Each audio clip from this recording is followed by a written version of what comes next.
couple of things on my mind this morning. One thing I wanted to talk about was the issue that I was reading about net neutrality. Let's see if I can pull up the story here. Or my memory. I had my notes. Hold on, give me just a second. Okay, here we go. This is a story that just came out recently. It's about the repeal of net neutrality. It says from something called Business Insider. The FCC is going to vote today to repeal net neutrality. This is what it means for you. I'm going to try to give it to you in a quick nutshell. It was net neutrality rules was put in place back in 2015. Repeal, they said, will likely mean higher prices and fewer choices for consumers. My understanding is also going to affect content providers, because that means the content providers eventually, at some point, will be charged money or extra money to provide you services for sites like YouTube. So that actually could hurt us in the long run. And I've been a content provider for about 8 years. I've never had to actually come out and shell anything out extra for doing YouTube, other than what I'm doing through my services through the Spreaker and Blog Talk Radio, which there is a fee on both of those. But in that case, that could mean higher prices for those too, content as well. According to what it says such moves would likely force you to pay more to view and access the videos and other information you regularly get through the internet. They also could limit your choices if ISPs or internet service providers block access to particular company sites or charge those companies tolls that only the biggest and richest among can afford.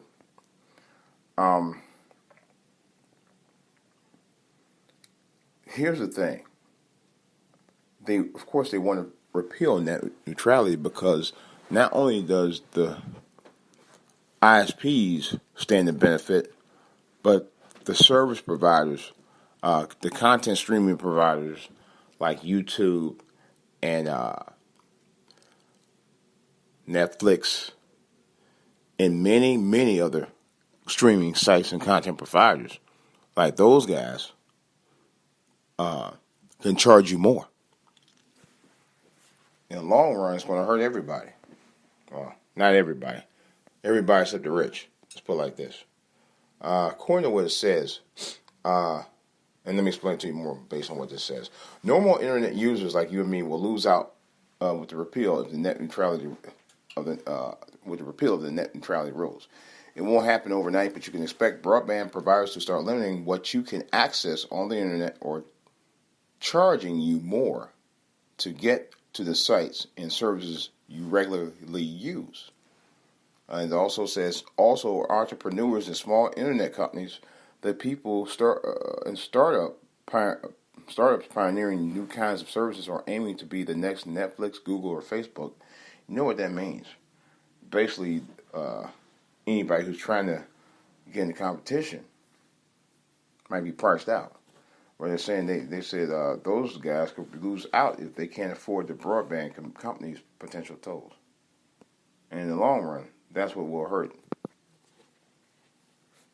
regular Joes like you and me. I think that's definitely a shame if it goes through. I don't know how much of a chance it'll go through, but they say I think it's within about a year or so after it's voted on, if it goes through, that's when you'll start feeling the effects. Already, Netflix has raised their prices already. They're going up already. I think they went from $11 a month to $13.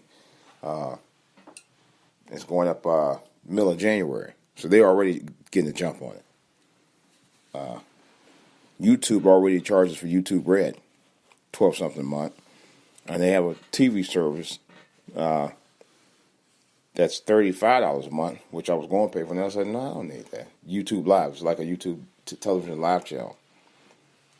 And I think you get access to a lot of different channels, including some local channels. So those guys are already getting the jump on it already, on as far as that goes. as far as for content providers like you and me, if it goes through, it could have devastating reaching effects on the things we're able to do at that point, because they'll be able to charge you more money to provide the content, or they'll start charging money to provide the content, and they'll limit on the amount of bandwidth you'll be able to use through the ISPs. So it does have damaging effects if the net neutrality is repealed. Let's hope and pray that it don't. It needs to be in place. People should be able to have the freedom to speak out and use the internet the way it was designed to do, to give everybody a chance to get the content that they need and provide the content to the people who need it. That's all I have to say about it. My next podcast is probably going to be about Roy Moore's loss to Doug Jones. Thank God. And I'll talk about that stupid bitch from my home state, Omarosa, and her firing. It's DJ Wolf. I got more to say about that. I'll talk to you guys later.